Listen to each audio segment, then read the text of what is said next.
वाराणसी के अंदर, जिस पर कहते भाई यहाँ पर ही शमशान करने से मोक्ष मिलेगा। तो ऐसा एक मंदिर था, और उस मंदिर के अंदर जो मोक्ष देने का तरीका था वो गजब का था। कहा यह जाता था कि आइए, जो मोक्ष चाहते हैं वो आइए, और आपको मोक्ष में जाने के पश्चात यहां जो आपने धन इकट्ठा किया है ना, मृत्यु का दुख क्यों होता है मालूम आपको? मृत्यु का दुख इसलिए होता है, मैंने इतनी बड़ी संपत्ति बनाई, ये बनाया वो बनाया वो बनाया, और मेरी मृत्यु के बाद सब मेरा खत्म हो जाएगा, तो बड़ा दुख होता है। हमारे बीच में भाई मदान साहब उपस्थित हुए, एक बार तालियों द्वारा उनका अभिनंदन जरूर कर दें। बहुत ही स्नेह उनका राकेश जी से है, आप सभी से है, और मेरा सौभाग्य यह है कि उन्हीं के कारण मुझसे भी है। बहुत बहुत उनका बहुत बहुत आभार है, धन्यवाद, यहाँ पधारे। तो बंधुओं, उसमें लोग जाते थे और ये कह करके कि जो तुमने दुनिया में कमाई की है, पैसा सोना चांदी जेवर जमीन जायदाद, वो सब लेकर के आओ, यहां मोक्ष मिलेगा, और जैसे तुम्हें मोक्ष मिलेगा सारी की सारी चीजें उस मोक्ष में तुम्हें ये प्राप्त हो जाएंगी। लोग बेचारे लेकर के जाते थे, सोना चांदी बांध लिया अपनी पोटली में, कागजों की हुंडी बना ली मंदिर के नाम, पैसा जेवर जो भी था सारा बंद करके लेकर के गए। वहाँ मोक्ष का व्यवस्था की गई थी, और बड़ा सुंदर उसमें चंदन का लेप किया जाता था, नए वस्त्र शानदार वस्त्र पहनाए जाते थे। उसके बाद में कीर्तन शुरू होता था, मंजीरे बजते थे, ढोल बजते थे, जोर जोर से बड़े संगीत बजता था। और उसके कुछ देर बाद जहाँ पर उनकी शैया लगाई गई होती थी, उस शैया के ऊपर, वो शैया थी गंगा के ऊपर, ठीक गंगा के ऊपर मंदिर के बाहर, और एक ऊपर से गंडासा आता था, लाला जी की गर्दन को अलग, शरीर अलग, वो पूरा शरीर गंगा में समा जाता था, और जोर जोर से बोला जाता था लाला जी को मोक्ष प्राप्त हो गया। और वो सारा सोना चांदी जेवर पैसा जमीन किसका हो जाता था? कहने की बात नहीं है बंधुओं। ऐसे अंधकार काल से निकाल करके अगर ऋषि दयानंद ना लाते, तो शायद हम भी कर्म के स्थान पर उस मोक्ष को प्राप्त करने के लिए ऐसे ही कहीं ना कहीं अंधकार काल में जी रहे होते। इसलिए जैसे जिस प्रकार से ईश्वर द्वारा बनाई गई सृष्टि का ऋण हम नहीं उतार सकते, वैसे ऋषि दान के उपकारों को भी हम ऋण के द्वारा नहीं उतार सकते। और तीसरा, जिस माता ने मुझे जन्म दिया, आराम से बैठ करके कल्पना करना कितना भयंकर कष्ट सहा होगा, किस कदर कष्ट, थोड़ा नहीं। उसकी कल्पना भी आराम नहीं है, क्योंकि हम कभी बैठते नहीं हैं, सोचते नहीं हैं। गायत्री मंत्र का पाठ करके 5 मिनट आंखें बंद करके सोचना कितना बड़ा तप त्याग उस माता का था, जिसने हमें जन्म दिया, जन्म देने के बाद में जो त्याग किया और आज तक कर रही है। जिनकी माता जीवित हैं उनसे पूछ लेना किस कदर। अभी राकेश जी की पोती बीमार हुई, पोती को नहीं मालूम कि पूरा परिवार किस कदर परेशान है। माँ के मन में कितना दुख, दादी के मन में कितना गहरा दुख। राकेश जी की आंखों के आंसू अभी उस बेटी ने नहीं देखे, छोटी ने, अभी उसको पढ़ना नहीं आता आंसुओं को, लेकिन जिनको समझ आ चुकी है वो तो जानते हैं वैसा ही दुख वैसा ही कष्ट आपके समय में भी आपको माँ को हुआ था। तो बंधुओं, वैसे ही तीसरा ऋण जो है ना, वो है हमारे ऊपर, जो जीवन भर व्यक्ति अपनी माँ का कभी भी उतार ही नहीं सकता। ये तो थे बहुत बड़े ऋण। मैंने इनकी चर्चा क्यों की? मैंने चर्चा बहुत छोटे से कारण से की थी, विषय मेरा ये था ही नहीं। मुझे राकेश जी ने कहा सुबह आपने आना है, मैं कहा मैं पहुंच जाऊंगा। मुझे थोड़ी मालूम था कि आपने ऐसी व्यवस्थाएं की हैं। सभी लोगों को वहाँ बुलाया, चौक के ऊपर खड़ा किया, अपना फूलों के द्वारा आशीर्वाद, इतनी आंखों में मैं आपके प्रसन्नता देख रहा था खुद के लिए, ये मेरा कितना बड़ा सौभाग्य है। तो भाई मैं आपका ऋण कभी उतार नहीं सकता, इसके लिए आपको बहुत बहुत नमन करता हूँ, धन्यवाद करता हूँ राकेश जी और आपकी आत्मा के एक एक सदस्य। ये मैं अंदर से बात कर रहा हूँ। मैंने कभी जीवन में ऐसे सम्मान की कभी ना तो अपेक्षा की, ना रखी, ना कभी सोचता। आपका प्यार था। हमारे मदान साहब कहेंगे एक राजनीतिक व्यक्ति को शायद ऐसे खड़े होना मैंने तब पहली बार समझा कितना मुश्किल होती होगी, जब मुझे आज इन्होंने गाड़ी में खड़ा कर दिया। लोग सोच रहे होंगे शायद कोई पॉलिटिशियन आया है जिसने एमपी का टिकट लड़ना है। भाई, तो मैं आपका बहुत बहुत ऋणी हूँ, आपका आभार करता हूँ, धन्यवाद करता हूँ। तो इसलिए मैंने थोड़ी सी चर्चा बैठे बैठे सोची, भाई देखो मैंने क्या दिया, आपकी तरफ से जो प्यार मिला मैं जीवन भर उसको भुला नहीं सकता। बहुत बहुत आभार करता हूँ, बहुत बहुत धन्यवाद। थोड़ा सा आज के विषय पे चर्चा कर लेते हैं। होली का शुभ दिन है। अब मैं किसी से भी आज पूछता हूँ कि होली क्यों मनाई जाती है, तो सरलता से एक कहानी हम लोग चर्चा कर देते हैं कि हिरण्यकश्यप और होलिका की कहानी। मैं उस पर नहीं जाता, लेकिन बस आपको इतनी जानकारी जरूर रहे कि होली का अकेला कारण वो नहीं है।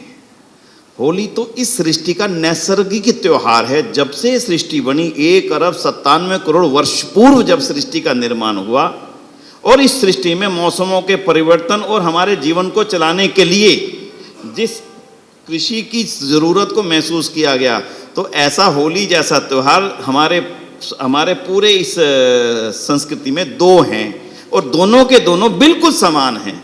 दोनों में कोई अंतर नहीं है, केवल समय का अंतर है। इसका नाम जो आज है, इसका नाम है नवसस्येष्टि। क्या है जी? हाँ, नए फसल का आगमन। और बिल्कुल ठीक ऐसा ही त्योहार होता है दीपावली, उसका भी क्या नाम है? नवसस्येष्टि। उसका नाम भी यही है, सेम है, कोनो अंतर, दोनों में कोई अंतर नहीं है। जब मेरी फसल, हम सभी भी तो कृषि करने वाले थे ना, आज से 70 साल पहले चले जाओ, सबकी खेती तो थी हमारी, चाहे पाकिस्तान में रहने वाले थे, यहाँ रहने वाले थे, मूल तो कृषि है। तो जब कृषि से नई फसल का आगमन होता था, उस समय उसकी प्रसन्नता में फसल को काटने से पहले यज्ञ किए जाते थे खेत के पास, और फिर फसल को काटने के बाद जो बच जाती थी ना अवशेष, जो डंडी बच जाती है, उसको यज्ञ की बड़ी बड़ी आहुतियों, बड़े बड़े पंडाल लगा करके किया जाता था। और औषधियां, अन्न, जो नया फसल उगी थी उसकी में भी थी कुछ आहुति उसमें डाली जाती थी, और फिर जो उसकी राख बन जाती थी वो उसी मिट्टी में दोबारा से मिला दी जाती थी, ताकि अगली फसल के लिए मेरी मिट्टी दोबारा से उपजाऊ हो जाए। और इसी प्रसन्नता में हम ये त्यौहार मनाया करते थे। आज वो खेतों में तो होने बंद हो गए। हमारी गली मोहल्ले के चौक पे हम लकड़ियां, पुराने फट्टे जो कभी उपयोग ना हुए हों, खराब हो चुके, उनको लगा करके करने लग गए। थोड़ा सा रूप बदल गया। वास्तव में नवसस्येष्टि यज्ञ ही है, इसलिए। और यही परिवर्तन आता है दीपावली पे जब नई फसल आती है। और फिर यज्ञ क्यों होता था? खेत को तो लाभ हो गया हमारी उस राख से। पहले हम यहाँ पर जो यूरिया आज डालते हैं, आप पूरे समय में, हमारे देश में कभी यूरिया का कोई नाम निशान था ही नहीं। यही यज्ञ होते थे, इसी की राख को हमारी मिट्टी में मिला करके उसको दोबारा से उपजाऊ कर लिया जाता था। और जो यज्ञ होता था वो सुनना क्यों होता था? जब नई फसल आती है उसमें कीड़े लगने की संभावना हो जाती है कि फसल खराब ना हो जाए, तो उस फसल को खराब ना होने देने के लिए पहले यज्ञ करके उसकी जो पूरा धूम्र था, पूरा धुआं था, वो पूरी फसल पे आच्छादित हो जाता था। और उसी की राख का बाद में छिड़काव करने के बाद में फसल काट के स्टोर कर दी जाती थी। कभी हमारे यहाँ पे फसल में कीड़े लगने के कारण बने ही नहीं। यही था हमारे यज्ञों का साइंटिफिक महत्व, यही था, इसका ही यही इसी का कारण था। दीपावली पे भी आप देखेंगे घर घर यज्ञ होता है, बोलो होता है कि नहीं? ये जो दीपक लगाने की परंपरा है ना, छोटे छोटे, ये दीपक लगाने में बदल गई। वास्तविकता में तो ये यज्ञ ही थे। हर घर के बाहर, हर खेत के बाहर, हर संस्थान के बाहर, जहां जहां पर व्यापार है, हर जगह दीपक जलेंगे। दीपक का मतलब यज्ञ। वो ठीक है, बड़ा ना हुआ, छोटा ना हुआ, छोटा ना हुआ, छोटा ना हुआ, चलो भाई दीपक ही जला लो। तो ये यज्ञों की परंपरा के ये हमारे त्योहार हैं। और इन्हीं त्योहारों को हम जब प्रसन्नता से मनाते हैं, और इसका विज्ञान है पूरा दुनिया में, और किसी मतपंथ संप्रदायों द्वारा बनाए जाने वाले त्योहारों को कोई विज्ञान नहीं है। लेकिन आपके यहाँ पर जो भी त्योहार है, चाहे वो मकर संक्रांति है, चाहे वो होली है, चाहे वो बैसाखी है, चाहे वसंत पंचमी है, चाहे दीपावली है, हर का एक लॉजिक है। और उस लॉजिक को विज्ञान के साथ हम समझ सकते हैं। तो मैंने 2 के बारे में थोड़ा सा जानकारी दी थी। कम से कम होली पे हमसे कभी कोई ये पूछे क्यों मनाते हो, तो भाई ये तो हमारा वसंत के परिवर्तन का त्यौहार है। अब देखो मौसम कैसे परिवर्तित हो गया। कल तक आप ठंडे पानी में नहा रहे थे और आज एकदम से परिवर्तन आ जाएगा। तो बंधुओं, होली का जो सांस्कृतिक महत्व है, सांस्कृतिक महत्व ये है, जब हम इसको समाज के अंदर मनाते हैं तो एक हमने जो गीत बनाया, आप भी आते रहें, जो होली सो होली, ये इसका सांस्कृतिक और सामाजिक महत्व है। उसका लाभ जरूर लेना चाहिए। और उसका लाभ तो आपके क्षेत्र में, तो मैं माननीय शिव कुमार आर्य जी के समय से यहाँ पर आ रहा हूँ। जब उनको मैं मंच संचालन करते हुए देखता था तब मैं उनको यूं देखता था कि कोई मंदिर, कोई गुरुद्वारा, कोई और समाज, कोई इसका उसका, उसके सारे पदाधिकारी आर्य समाज के कार्यक्रमों के अंदर बैठते थे और माननीय शिव कुमार जी वहीं से दूर दूर से आते हुए बता दिया करते थे, फलाने आ रहे हैं, फलाने आ रहे हैं, फलाने आ रहे हैं, फलाने आ रहे हैं, फलाने आ रहे हैं। कितना गहरा संबंध और कितना गहरा संपर्क उनका था। तो ये त्यौहार हमें इसी की याद दिलाते हैं कि जिन संबंधों को किसी भी कारण से हम किसी भी कारण से और किसी भी वजह से भुला चुके हों, छोड़ चुके हों, उनको दोबारा से फिर से और निकट लाने का काम हम इस अवसर पर कर लें। ये इस त्योहारों का बड़ा महत्व है। क्यों? यहाँ कम से कम आपने कई बार ये देखा होगा, जिनसे कभी नहीं मिलना होता, ये अवसर बन जाता उनसे मिलने का। जिनके पास भी जाने का मौका नहीं मिलता, चलो भीड़ चली तो उनके घर भी जा कर के मिल ही आते हैं। तो इन दोनों ही महत्वों को लेकर के आज हमने जो इस छोटे से समारोह का आयोजन किया, पहले शायद यज्ञ किया होगा आपने, आज यज्ञ के पश्चात में सुंदर भजन हुए और भजन के पश्चात में आप सबके दर्शन का सौभाग्य मुझे मिला, थोड़ी सी चर्चा का अवसर मुझे मिला। तो एक छोटा सा निवेदन मैं कर दूं, कभी कभी मौका होता है तो उस चर्चा को कर लेना चाहिए। आपके आसपास ये बच्चा बैठा है, कौन से परिवार का बच्चा है ये? है जी? ये बच्चा कहाँ से आया है? अकेला आया, परिवार भी है इसका? हैं? बस ऐसे बच्चों को अपना मान के चलो थोड़ा थोड़ा सा। हैं? साथी आए हैं? कहाँ रहते हैं? आज ये समाज की सबसे बड़ी जरूरत है भाई, ये समझ लो आप बस, और ज्यादा मैं नहीं कहता। आज अगर अपने देश को बचाना चाहते हो, अपने देश को अपना रखना चाहते हो, अपने देश को किसी और के हाथों में जाने देना नहीं चाहते हो, तो आपके पास सबसे बड़ी दौलत यही बची है। बस जो बची है उसे बचा लो, अपने हाथों में रख लो, इनको किसी और के हाथों में जाने मत देना। सारे लोग इनको अपने हाथ में लेने के लिए लगातार लगे हुए हैं, लगातार, और आपके क्षेत्र में भी लगे हुए हैं, पूरी तरह से लगे हैं। वो अमेरिका और लंदन से आकर के आपके देश में, आपके पड़ोस में रहने वाले घर में संपर्क करके उनको अपने यहाँ बुलाते हैं। ध्यान देना मेरी पूरी बात को। लंदन से आते हैं, भारत में रहते हैं, सुदर्शन पार्क में घूमते हैं और आपके पड़ोसी के घर जाते हैं, उसको बुलाते हैं, उसको किताबें देते हैं, उसको कपड़ा देते हैं, फिर थोड़े ही दिन बाद उसके गले में क्रॉस पहना देते हैं। मैं झूठ कह रहा हूं, सही कह रहा हूं? आप विचार कर लेना, काम वो आपके यहां पर कर रही है, पूजा करने के लिए चर्च में जा रही है। कितनी देर तक ये देश आपका रहेगा, सोचा कभी आपने? आज इस बात का बहुत गंभीरता से चिंतन कर लेना। ये देश आपका तब तक है जब आपका पड़ोसी और इधर वाला और दाएं वाला, आगे वाला और ऊपर वाला सब आपके देश के बारे में सोचते हैं। ये देश आपका केवल तब तक है। आप एक मेड की चर्चा मत करना। आप पूरी दिल्ली के घरों में जितनी भी मेड काम करती हैं, संडे के दिन वो पंजाबी बाग जैसी चर्चों के अंदर ही जाती हैं और आपके बच्चों को भी वहाँ पर ले जाने की मेंटली तैयारी उन्होंने कर ली है। आप कितने सावधान हैं ये आपको सोचना है, वो नहीं सोचेंगे। उन्होंने तो अपना जो षड्यंत्र करना था कर लिया, कर रहे हैं, लगातार कर रहे हैं। इसलिए आज होली पे मेरा एक छोटा सा अनुरोध रहेगा आपसे, क्योंकि हमारे माननीय प्रधान जी ओम प्रकाश आर्य जी भी यहाँ पर पहुँच चुके हैं और हमारे आदरणीय वेद प्रचार मंडल के यशस्वी प्रधान और बहुत ही कर्मठ राकेश जी, कहते मेरे को दूसरे पिताजी मिल गए हैं। हमारे माननीय कर्नल मदान साहब भी उपस्थित हो चुके हैं। आज मैं इतनी बात कहूँगा, इस बच्चे की जो जरूरत पूरी कर सके ना, वो समझ लेना वही देशभक्ति है। और देशभक्ति और किसी चीज का नाम नहीं है। झंडे लेकर के लंबी लंबी रैली निकालना देशभक्ति नहीं है। इन छोटे छोटे बच्चों की, उनके परिवारों की छोटी छोटी जिम्मेदारियों को रखना और उनको बुला करके होली जैसे उत्सवों में यजमान बनाना, और जो जैसे आज आपने मेरे को अपना मान करके अपना फूलों से वर्षा की है, जिसके लिए मैं जीवन भर याद रखूंगा, वैसे ही थोड़ा सा आशीर्वाद उन बच्चों को देना, उन परिवारों को। जीवन भर वो किसी चर्च में जाने की हिम्मत नहीं करेंगे। आपके थे, आपके रहेंगे। हमने दूर भेजा उनको, अपने आप नहीं गए वो। जब हमने उनके हाथ का पानी नहीं पिया, हमने उनके हाथ का भोजन नहीं किया, हमने उनको पास बैठाने में अपनी हीनता समझ ली, किसी और ने उसको अपने पास बैठा लिया। आज मंदिरों के अंदर उतनी भीड़ नहीं है जितनी चर्च की संडे को है। आज होली का त्योहार है, मंदिर में पूजा करने के लिए खाली पड़े हैं मंदिर, माफ करना, और चर्च के अंदर जाकर के देख लीजिए सड़क के ऊपर भीड़ लगी है। ये अगर आपका हिंदुस्तान होगा, लंबे समय तक वो हिंदुस्तान आपका होने वाला नहीं।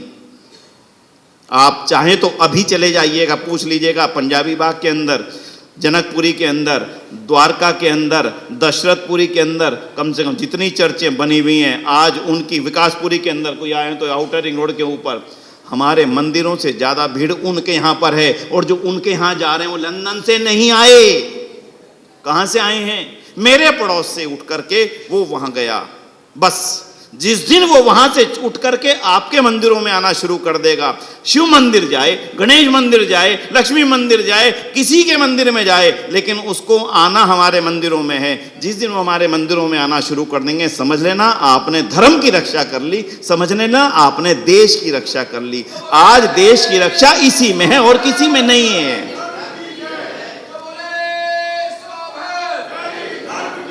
अकेले इसमें देश की रक्षा छुपी है। लंबे समय तक राजनीतिक बैलेंस आपके हिसाब से चलने वाला नहीं। लंबे समय तक रक्षक के रूप में क्षत्रिय जो आपके सिर पर बैठे हैं, आज आपकी मजबूती को दे रहे हैं, वो रहने वाले नहीं। समय परिवर्तित होते देर नहीं लगा करती। अपनी रक्षा हमें अपने आप करनी पड़ेगी। और लोकतंत्र में रक्षा करने का एक ही तरीका है, संख्या बढ़ाना। लोकतंत्र में रक्षा करने का और कोई तरीका नहीं है। बरेली में जो घटना घटी कोई छोटी घटना है? कितनी बड़ी है बहन जी? कितनी कहोगे आप? किसकी आंखों में आंसू थे? बोलो आप, आराम से सोचो। छोटे छोटे, इतने मासूम जिसकी सीमा नहीं, खौफ नहीं, चिंता नहीं। क्यों? क्योंकि वो उसी को धर्म मान रहा है। उसको बता दिया गया यही तेरा धर्म है, बस कर, सब कुछ मिल जाएगा जो दुनिया में मिलना है, सब कुछ मिल जाएगा। और वो घटना क्यों छोड़ दें? थोड़े दिन पहले आपके पड़ोस में हुई थी। कितनी दूर था आपका यहां से? मुश्किल से 300-400 मीटर। क्यों जी? ठीक है। कितनी दूर था जी आपका ये इलाका? बस सही, दारापुर। कितनी दूर है? ठीक है। और उससे थोड़े दिन पहले हुई थी ख्याला के अंदर, वो यहां से 1.5 किलोमीटर 2 किलोमीटर क्रॉस डिस्टेंस में। और उसके थोड़े दिन पहले हुई थी हमारे ज्योति जी बैठे विकासपुरी के अंदर, डॉक्टर नारंग। भूलते जाइए, होती जाएंगी, भूल जाइए। एक के बाद एक हमने भुलाई उन घटनाओं को, उसी का परिणाम लगातार होना। और सबसे बड़ा परिणाम उसका यह है कि जो वर्ग हमारी बाजू था ना, वो आज हमारे साथ नहीं खड़ा। माननीय मदान साहब इसकी गहराइयों को, राजनीति में रहे, मेरे से ज्यादा समझते हैं आज स्थिति को। और अगर आज राजनीति को अपना रक्षक मानते हो तो राजनीति की मजबूती भी उसी में है। अगर ये वर्ग आपके साथ खड़ा हो जाएगा तो ही केवल राजनीति में मजबूती है, नहीं तो कोई मजबूती नहीं। हमारे को बांट दिया गया दलित, पिछड़ा, अति पिछड़ा, महादलित। कितनों में बांटोगे आप? कोई नहीं है भाई। हमारा राम और कृष्ण एक, हमारा ईश्वर एक, और इस संसार में, भारत में पैदा होने वाला एक एक बच्चा, एक एक परिवार भी एक। हम में कोई भेद नहीं, कोई भेदभाव नहीं। सबके गले में संतरी वस्त्र पहना करके संडे को यहाँ पे लाना शुरू कर दो, देश के अंदर परिवर्तन आ जाएगा। उस परिवर्तन को लाने के लिए आपको कोई भी बड़ी मेहनत करनी नहीं पड़ेगी। इसकी शुरुआत इस सुदर्शन पार्क से होनी चाहिए। करके देखो, किसी को छोटा मत मानना। बस मैं अंतिम बात कह के अपनी बात को विराम दूंगा। 11:25 का समय कहता हो गया।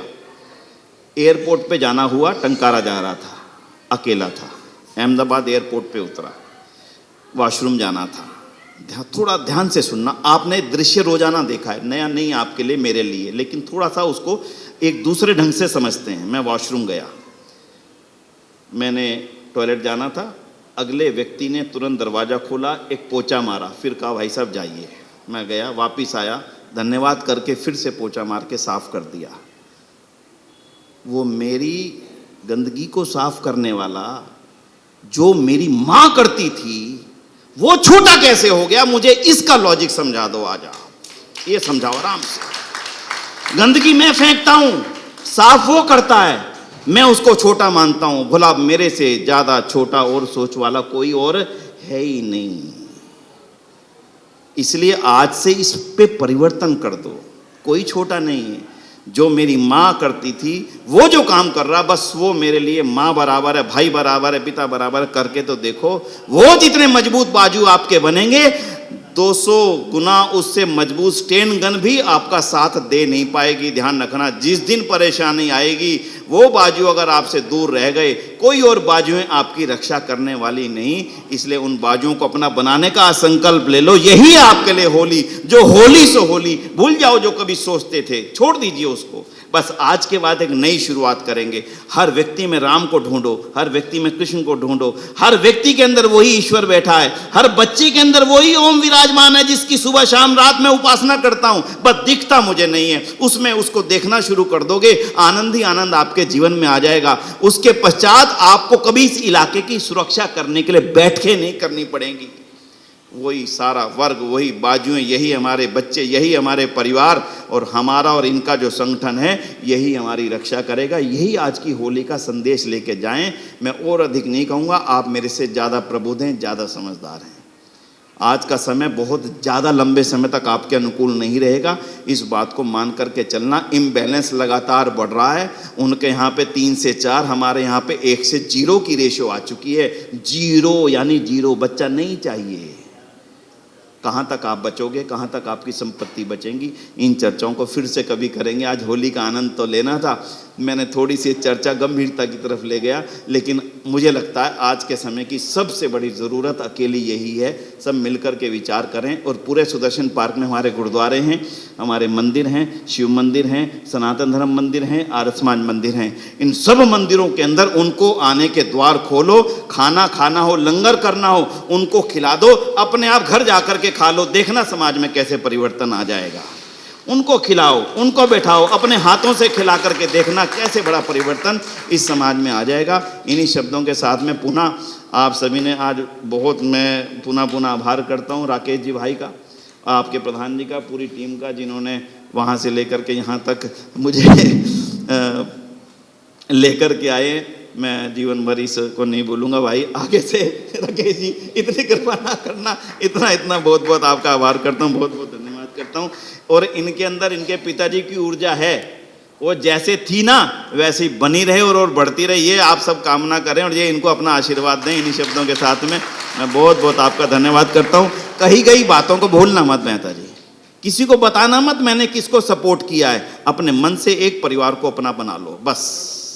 वो जो मेड है ना आपकी, बस उसको अपना बना के रख लो, बस खत्म। इससे ज़्यादा की जरूरत नहीं है। यही देशभक्ति है। एक मेड, एक परिवार, किसी सब्जी बेचने वाले को, किसी सफाई करने वाले को अपना बना के रखो। उसके लिए जो कर सको, जितना कर सको, बस वही धर्म है, वही भगवान के मुंह में जा रहा, ये मान करके खिला देना उसको। इन्हीं शब्दों के साथ में आप सभी का बहुत बहुत आभार। ओम शांति, ओम शांति, धन्यवाद।